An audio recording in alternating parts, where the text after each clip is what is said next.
샬롬, 반갑습니다. 김바열 목사입니다. 여러분, 봄이 찾아왔습니다. 드디어 밖에 나가보면 정말 아름다운 꽃에 또 아주 그윽한 향기까지 우리를 감동시키는 계절이 찾아왔습니다. 여러분, 집에만 있지 말고 밖에 나가서 가족들과 함께 산책도 하고 이 날씨와 이 계절을 잘 누리는 여러분이 되었으면 좋겠습니다. 목사님 기도하겠습니다. 하나님 아버지 감사합니다. 우리에게 아름다운 봄날을 주신 것을 감사합니다. 하나님, 우리가 어려운 시간들을 보내고 있지만 언젠가 이렇게 봄이 올 것을 기대합니다. 우리의 영혼이 때로는 겨울을 보낸 것 같이 느낄지라도 결국 봄이 찾아오고 우리 영혼의 밝은 날이 올 것임을 우리가 알고 있습니다. 하나님 아버지, 이 계절을 보면서 우리가 다시 한번 영적으로 힘을 얻을 수 있도록 도와주시고 희망을 가질 수 있도록 축복하여 주옵소서. 오늘 예배드립니다. 하나님 기쁘게 받아주시고 우리가 마음껏 주님을 찬양하고 예배할 때 하나님께서 우리에게 필요한 말씀들을 허락하여 주옵소서. 우리의 영혼을 살려 주옵소서. 은혜를 주옵소서. 감사드립니다. 살아계신 예수님의 이름으로 기도드립니다. 아멘. 우리 시간 찬양하며 나아가겠습니다.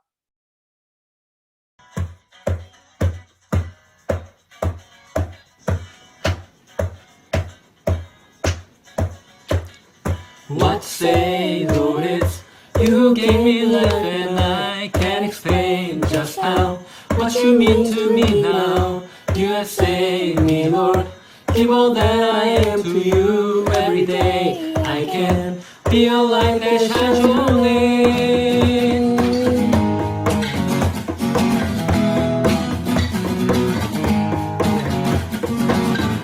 Every day, Lord, I'll learn to stand upon your word. I pray that I might come to know you more. You guide me in every single step I take. And every day I can be your light unto the world. Every day it's you I live for. Every day I'll follow after you. Every day I'll walk with you alone.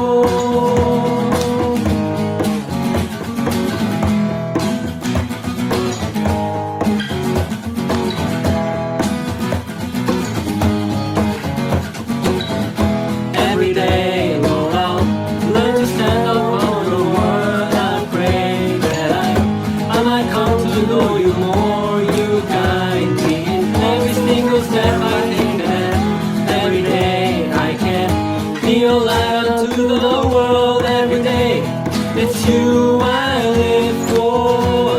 Every day I'll follow after you. Every day I'll walk with you alone.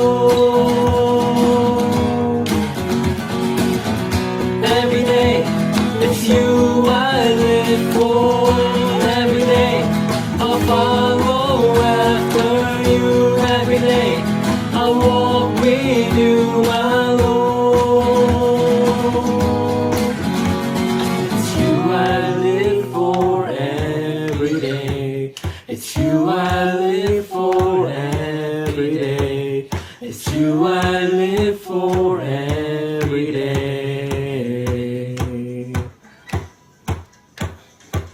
It's you I live for every day.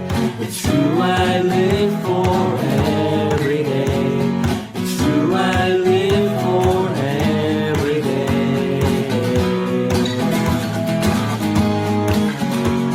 It's you I live for every day. It's you I live for every day. It's you I live for every day.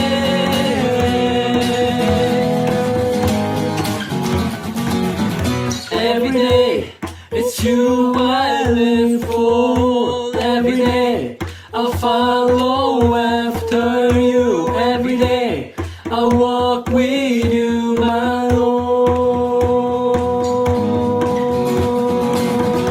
Every day, it's you I live for. Every day, I'll follow after you. Every day, I'll walk with you, my Lord. It's you I live for every day. It's you I live for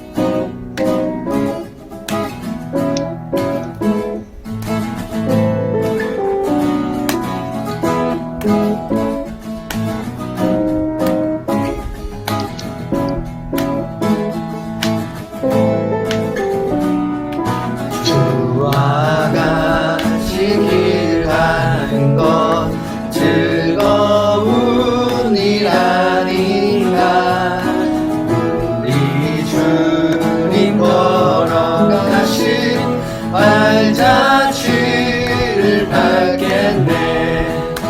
주와 같이 길 가는 것 즐거운 일 아닌가.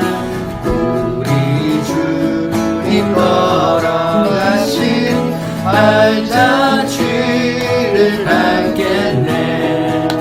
한 걸음 한 걸음 주 예수와 함께 날마다 날마다 우리는 걷겠네.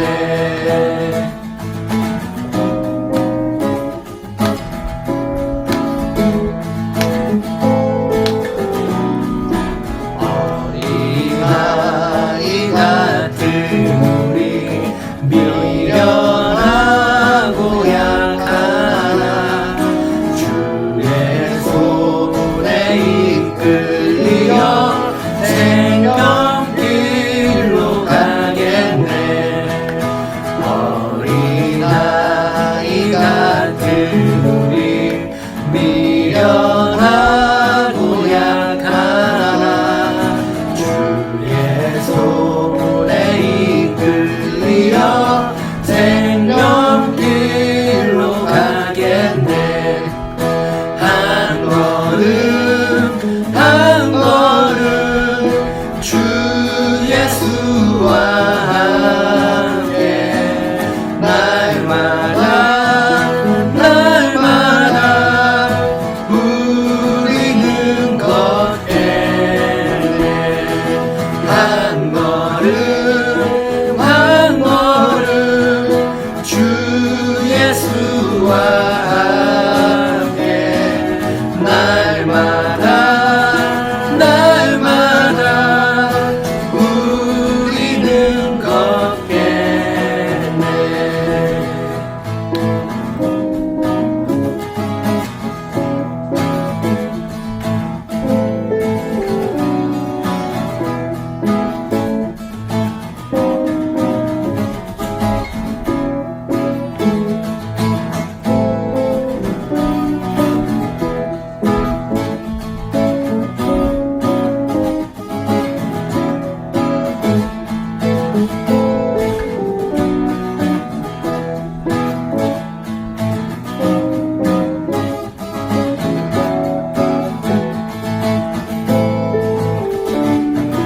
주와 같이 길 가는 것 즐거운 일 아닌가. 우리 주님 걸어가신 발자취를 밟겠네. 주와 같이 길 가는 것 즐거운 일 아닌가. 우리 주님 걸어가신 발자취를 밟겠네. 한 걸음 한 걸음 주 예수와 함께 날마다 날마다 우리는 걷겠네. 한 걸음 한 걸음 주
자, 여러분, 우리가 저번 주에 무엇을 배웠습니까?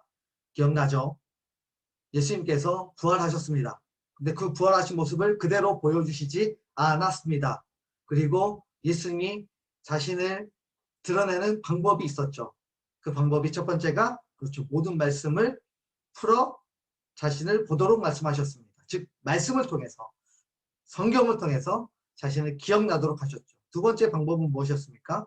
그들이 무엇을 받고 눈이 떠지고 예수님 부활하신 예수님을 보게 되었죠. 그쵸?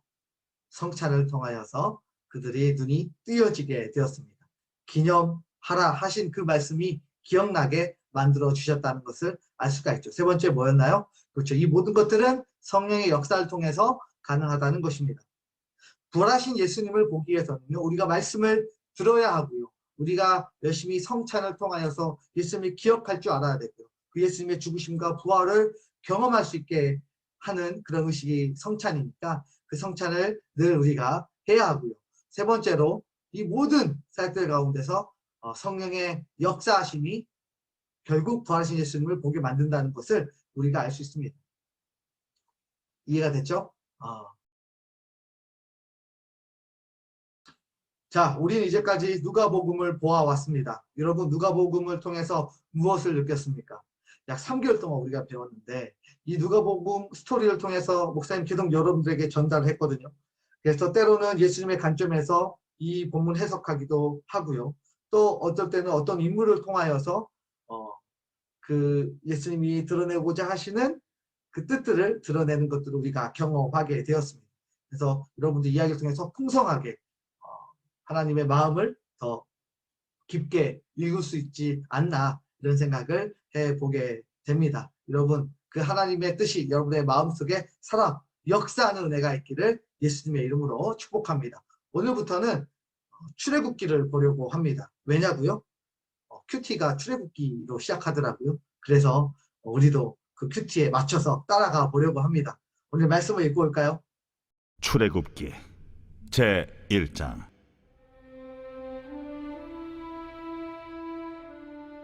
야곱과 함께 각각 자기 가족을 데리고 애굽에 이른 이스라엘 아들들의 이름은 이러하니 루벤과 시므온과 레위와 유다와 이사갈과 스불론과 베냐민과 단과 납달리와 갓과 아셀이요.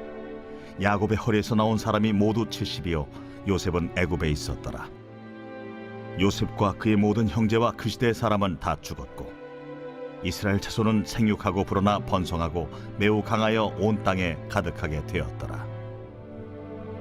요셉을 알지 못하는 새 왕이 일어나 애굽을 다스리더니 그가 그 백성에게 이르되 이 백성이 이스라엘 자손이 우리보다 많고 강하도다. 자, 우리가 그들에게 대하여 지혜롭게 하자. 두렵건대 그들이 더 많게 되면 전쟁이 일어날 때 우리 대적과 합하여 우리와 싸우고 이 땅에서 나갈까 하노라. 감독들을 그들 위에 세우고 그들에게 무거운 짐을 지워 괴롭게 하여 그들에게 바로를 위하여 국고성 비돔과 라암셋을 건축하게 하니라. 그러나 학대를 받을수록 더욱 번성하여 퍼져나가니 애굽 사람이 이스라엘 자손으로 말미암아 근심하여 이스라엘 자손에게 일을 엄하게 시켜 어려운 노동으로 그들의 생활을 괴롭게 하니 곧 흙 이기기와 벽돌 굽기와 농사의 여러 가지 일이라. 그 시키는 일이 모두 엄하였더라. 애굽 왕이 히브리 산파 십브라라 하는 사람과 부하라 하는 사람에게 말하여 이르되 너희는 히브리 여인을 위하여 해산을 도울 때 그 자리를 살펴서 아들이거든 그를 죽이고 딸이거든 살려두라. 그러나 산파들이 하나님을 두려워하여 애굽 왕의 명령을 어기고 남자 아기들을 살린지라. 애굽 왕이 산파를 불러 그들에게 이르되 너희가 어찌하여 이같이 남자 아기들을 살렸느냐? 산파가 바로에게 대답하되 히브리 여인은 애굽 여인과 같지 아니하고 건장하여 산파가 그들에게 이르기 전에 해산하였더이다. 하나님이 그 산파들에게 은혜를 베푸시니 그 백성은 번성하고 매우 강해지니라.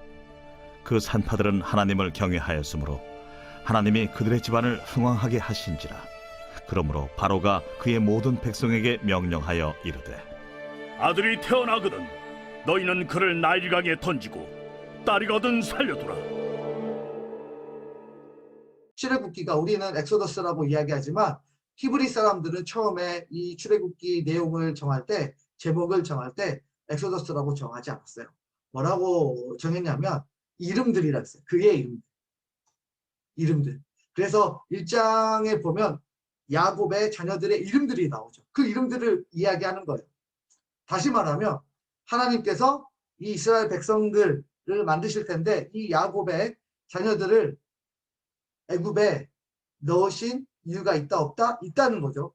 뭐예요? 하나님의 민족을 이루고 백성을 이뤄서 결국 가나안 땅으로 인도해 내시겠다라고 하는 목적이 있으신 거예요. 그러니까 들어가는 것도 뭐예요? 중요한 거죠. 하나님의 뜻인 거죠.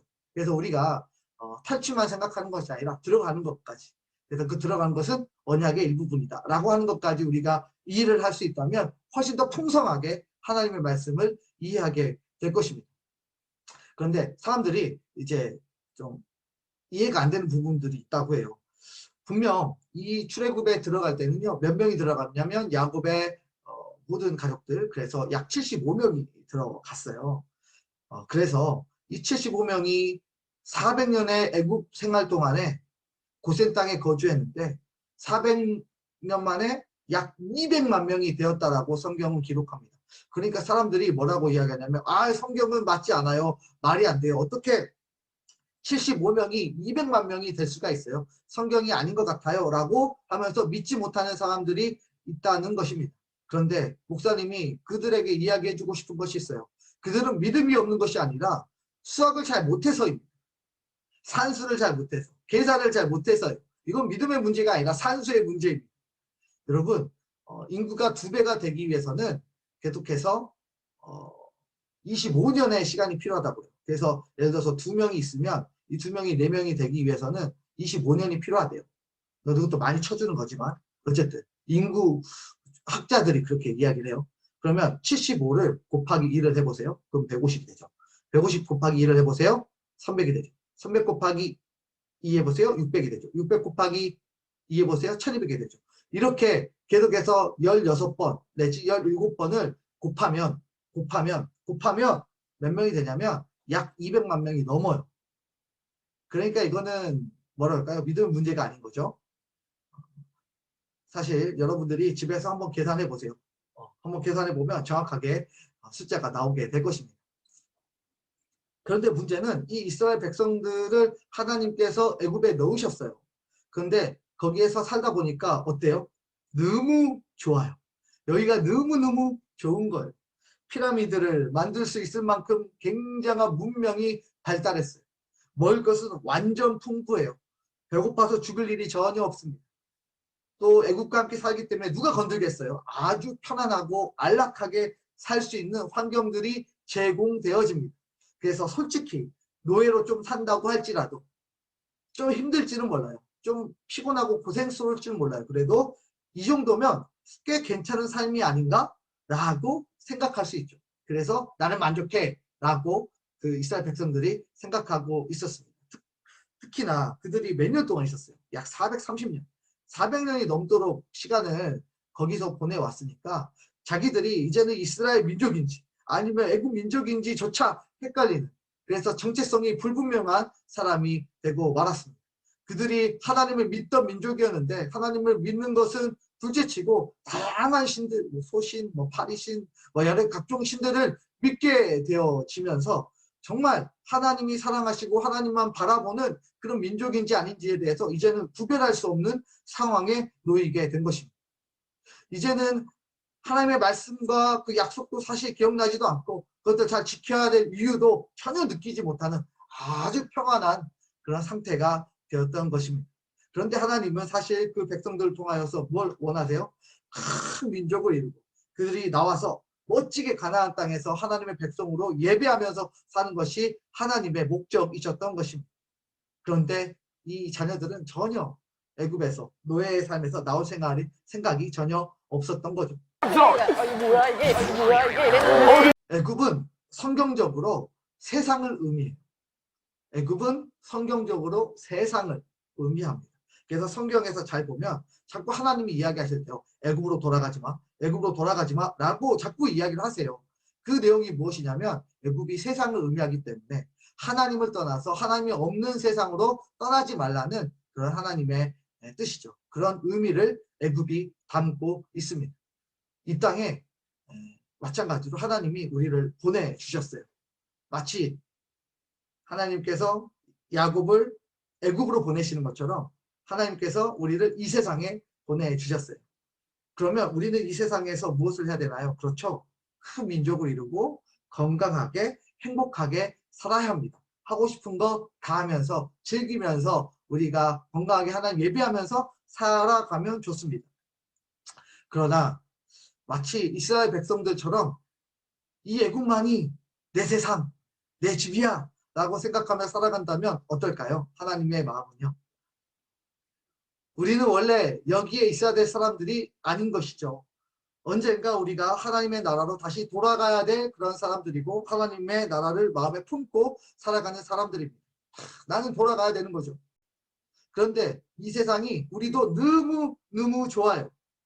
이 좋은 날씨에 브라운 슈거 펄 라떼를 하나 시켜가지고 시원하게 드링킹 하면서 재미있는 드라마 하나 보면 뭐 나름대로 이거 꽤 만족스러운 인생 아닙니까? 또 맛있는 치킨 시켜서 먹으면서 게임하는 이 삶 뭐 나쁘지 않지 않습니까? 이 정도 성적에 이 정도 운동에 뭐 이 정도 악기를 잘 다루고 이 정도 친구 관계에 이 정도 가족에 이 정도 예쁘고 잘생긴 애인이 이미 있는 것으로 이 세상에서 만족하고 충분하게 살아갈 수가 있고요. 이것으로 우리는 만족할 수 있습니다. 하나님, 저 이제 하나님 나라 사실 크게 그립지 않아요. 이제 괜찮아요. 나 이거 충분하게 만족해요 라고 생각하고 없어도 돼요 라고 우리가 하나님 앞에 반응하며 살아갈 수도 있습니다. 그러면 여러분, 만약 여러분들이 하나님이라면 어떻게 행동하실 것 같아요? 여러분이 만약 하나님 아버지라면 그렇게 생각하고 있는 우리를 어떻게 다루실 것 같아요? 1번, 아이고 내 아들이 저 애국 저 세상에서 나를 잊어버리고 다른 아버지를 아버지라고 부르면서 잘 살고 있네. 나름대로 행복하게 살고 있네. 그러니 그냥 내버려 둬야지.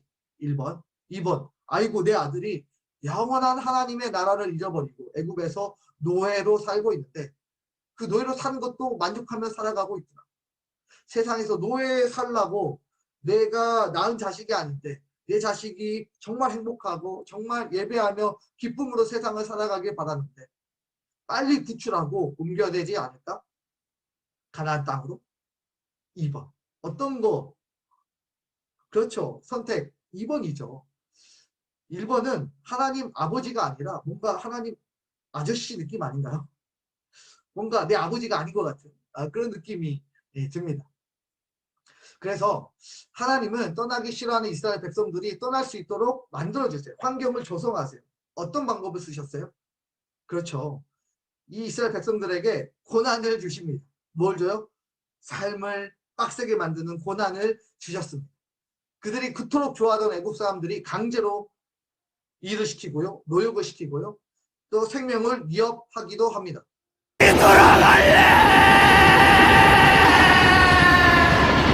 왜요? 이 세상, 이 애굽에 조금이라도 정을 좀 뗄 수 있도록 그래야 이 애굽을 떠나서 하나님이 약속하신 그 놀라운 축복의 가나안 땅으로 들어가고 그 가나안 땅에서 하나님을 예배하며 하나님을 기쁘시게 하며 살아갈 수 있는 환경을 주시기 위해서입니다.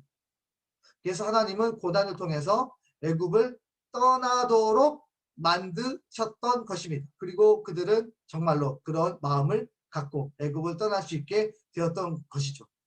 이스라엘 백성들이 고난을 받으니까 어때요? 슬슬 이제 앓는 소리가 나오고 죽는 소리가 나오겠죠. 바로 나옵니다. 2장 22절 23절에 이렇게 기록되어져 있어요. 목사님 읽어볼게요. 여러 해 후에 애굽 왕은 죽었고 이스라엘 자손은 고된 노동으로 말미암아 탄식하며 부르짖으니 그 고된 노동으로 말미암아 부르짖는 소리가 하나님께 상달된지라. 하나님이 그들의 고통 소리를 들으시고 하나님이 아브라함과 이삭과 야곱에게 세운 그 언약을 기억하사. 하나님이 들어주시고 기억을 하셔서 이들을 구원할 준비를 완벽하게 하십니다. 누구를 통해서 구원하시기를 준비하셨어요? 여러분이 잘 알고 있는 모세입니다. 우리가 모세를 공부하고 또 모세에 대해서 알아가기 전에 먼저 목사님 눈에 들어온 사건이 하나가 있었는데요. 그 사건이 바로 오늘 본문에 등장한 사건이 바로 이스라엘 여인들이 아기를 낳을 때 도와주는 사람들에 대한 그 여인들에 대한 이야기입니다. 모세가 바로 왕을 먼저 이긴 줄 알았는데요. 그게 아니었어요. 오히려 훨씬 그 약한 여인들이 먼저 바로 왕을 이겼던 사건입니다. 바로 왕이 이스라엘 아기들 중에서 남자는 다 죽이라고 하였습니다. 이스라엘의 인구가 많아지는 것이 싫었기 때문입니다. 이는 황제이자 애굽의 신으로서 추앙을 받는 바로 왕의 명령이에요. 만약 듣지 않으면 목숨을 내놓아야 합니다. 그런데 여기에 등장하는 시브라라는 여인과 부하라는 여인이 있는데 이 여인들은 이 황제의 명령을 거역합니다. 이스라엘 남자들을 살려주었던 것이죠. 왕이 화가 나서 그들을 불러다가 이야기합니다. 왜 이스라엘 아기를 살렸느냐. 그러자 대답하는데 아주 웃기게 대답을 해요. 19절 말씀 함께 읽어볼까요? 산파가 바로에게 대답하되 히브리 여인은 애굽 여인과 같지 아니하고 건장하여 산파가 그들에게 이르기 전에 해산하였더이다 하매. 여러분 정말 말도 안 되는 말 아닙니까? 말도 안 돼, 말도 안 되는 말, 정말. 특히 애굽 왕은 머리가 똑똑하겠죠. 왕인데 딱 봐도 변명이고 거짓말이고 자기의 명령을 제대로 거역하는 것이라는 것을 충분히 알았을 것입니다. 다시 말하면 바로 왕이 내놓은 정책에 대해서 대놓고 반대를 한 것입니다. 자기 목숨을 걸고 이 여인들이 당당하게 그 이야기를 거부하고 있는 거죠. 가장 약한 여인들이 지금 가장 강한 왕과 총론으로 부딪혀버린 사건입니다. 바로 왕은 자신의 명령을 거역한 이 약한 여인들에게 벌을 당연히 주어야 합니다. 그래야 다시는 거역하지 못할 것이고 다른 사람들도 벌벌벌 떨면서 왕을 무서워하면서 왕에게 복종하게 될 것입니다. 그런데 반대로 이들을 벌하지 않는다면 다른 신하들도 왕을 쉽게 생각하고 충분히 그의 명령을 거역하게 될 것입니다. 그렇기 때문에 서로 물러설 수 없는 엄청난 싸움이 일어난 겁니다. 가장 약한 여인들과 가장 강한 그런 왕과의 싸움입니다. 결과는 어떻게 되었을까요? 그렇죠. 이 여인들은 차별되지 않았습니다. 오히려 하나님께서 그 여인들에게 복을 주셨습니다. 그 여인들이 흥왕하도록 도와주셨습니다. 그들이 잘 되도록 하셨습니다. 그러면 여러분 이제 이런 오늘 제목처럼 약한 자가 강한 자를 이기는 방법이에요. 이 산파들이 어떻게 이 애굽 왕을 이기게 되었는지를 그 산파들의 마음속에 그 여인들의 마음속에 무엇이 있었는가를 우리가 살펴보면 우리도 똑같이 약하지만 강한 자를 이길 수 있지 않을까요? 성경이 이렇게 답을 주고 있습니다. 17절 말씀 함께 읽어볼까요? 그러나 산파들이 하나님을 뭐하여? 두려워하여 왕의 명령을 어기고 남자아이들을 살린지라. 21절 말씀 앞에만 시작. 그 산파들은 하나님을 뭐함으로? 경외하였으므로. 성경이 일관되게 하는 말은 이 여인들이 하나님을 두려워했다는 것입니다. 눈에 강해 보이는 왕보다 보이지 않는 하나님을 더 경외하며 살았다는 것입니다. 하나님을 두려워함으로 세상에 힘을 가진 애굽 왕을 결코 두려워하지 않고 여인들이 이겨버린 것이죠. 여러분, 우리는 지금 무엇을 두려워하고 있습니까? 혹시 내가 비난받을 일? 관계에서의 어려움? 코로나? 나의 미래와 나의 오늘의 성적? 살이 점점 쪄가는 나의 걱정되는 외모? 성공과 실패? 여러분, 목사님은 모든 이야기가 내 이야기예요. 목사님 굉장히 그런 것들이 다 두렵습니다. 그것들이 다 신경 쓰여요.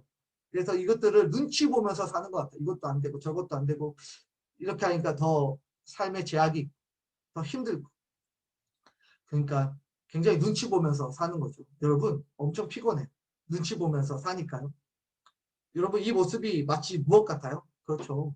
마치 애굽의 노예처럼 이리저리 끌려다니는 모습과 목사님의 모습이 비슷하지 않나요? 똑같지 않나요? 세상에 끌려다니는 이 모습, 여기저기 눈치 보면서 두려워하면서 살아가는 모습이 별반 다를 것이 없습니다. 애굽의 사람들과 말이죠. 그런데 이길 힘이 어디에 있습니까? 가장 근본적인 답변, 바로 하나님을 경외하는 것에 있습니다. 하나님 한 분만 눈치 보면서 살면 다른 것들에 휘둘릴 이유가 없으니까 다른 사람들 앞에 보다 당당하게 또 자신감 있게 살아갈 수가 있습니다. 우리가 가장 두려워하는 것을 분명하게 알고 있다. 우리가 이런 경험도 있지 않나요? 학교에서 사고를 쳤습니다. 선생님이 부릅니다. 예전에는 정말로 막 때리셨어요. 혼을 내셨습니다. 사실 선생님의 처벌은 그렇게 목사님 무섭지 않았어요. 그러나 정말 목사님이 무서워하고 참을 수 없고 두려워하는 것. 김바울, 내일까지 아버지 어머니 모시고 학교로 와. 이 모든 것들을 다 부모님께 말하겠어. 라고 말하는 순간 어떻게 대답해요? 그때서야 목사님이 선생님께 싹싹 빌면서 선생님 제가 잘못했습니다. 깊이 반성하며 다시는 그러지 않겠습니다. 반성문 쓰고. 그랬던 기억이 있어요. 목사님은 양호한 편이에요. 목사님 친구는 선생님에게 야구 방망이로 엉덩이를 맞다가 너무 많이 맞아가지고 정신이 잃었어요. 그래가지고 응급실 병원에 실려가게 되었습니다. 근데 그 실려가는 앰뷸런스 안에서 이 목사님 친구가 하는 말, 그 선생님에게 하는 말, 부모님께는 알리지 말아주세요. 저 맞아 죽어요. 여러분 얼마나 당당합니까? 앰뷸런스의 병원도 수술도 무섭지 않습니다. 선생님 손에 드린 야구 방망이도 무섭지 않습니다. 다만 무서운 것은 우리 부모님이 아는 것입니다. 왜냐하면 내가 그분을 두려워하고 내가 그분을 경외하고 내가 그분을 존경하고 내가 그분을 사랑하기 때문에 그분에게 해가 되거나 그분에게 마음의 상처를 주는 일들이 굉장히 싫기 때문에 그런 거 아닐까요? 여러분, 아버지 하나님을 경외함으로 애국 같은 세상에서 쫄지 말고 당당하게 자유롭게 살아내는 여러분들이 다 될 수 있기를 예수님의 이름으로 축복합니다. 하나님이 여러분을 통해 세상의 강함을 부끄럽게 하시고 힘을 잃게 하여 주실 것입니다. 여러분들이 하나님을 경외하고 살면 세상이 여러분들 흔들 수 없고 여러분들은 아주 심플하게 하나님을 믿으면서 하나님에게만 휘둘리며 사는 건강한 인생이 될 것이라고 목사님 확신합니다. 그렇게 살아가는 모두가 될 수 있기를 다시 한번 예수님의 이름으로 축복합니다. 목사님 기도하겠습니다. 하나님, 우리가 평생토록 하나님 눈치 보면서 하나님 경외하면서 하나님께 휘둘리면서 살아갈 수 있도록 축복하여 주시옵소서. 세상의 잡다한 것들에게 우리의 마음이 빼앗기지 않게 하여 주시고 그것 때문에 눈치 보면서 세상에 기웃기웃거리며 살아가지 않도록 하나님 도와주시옵소서. 지금은 우리 구주 예수 그리스도의 은혜와 하나님의 무한하신 사랑과 성령 하나님의 감화 감동 위로 충만하시기 없사가 오늘도 평생토록 주님만을 경외하며 존경하며 사랑하며 살아가길 소망하는 사는 모든 친구들 머리 위에 좀 더 영원토록 함께 계시기를 간절히 축원하옵나이다. 아멘. 우리 이 시간 줌에서 만나도록 하겠습니다.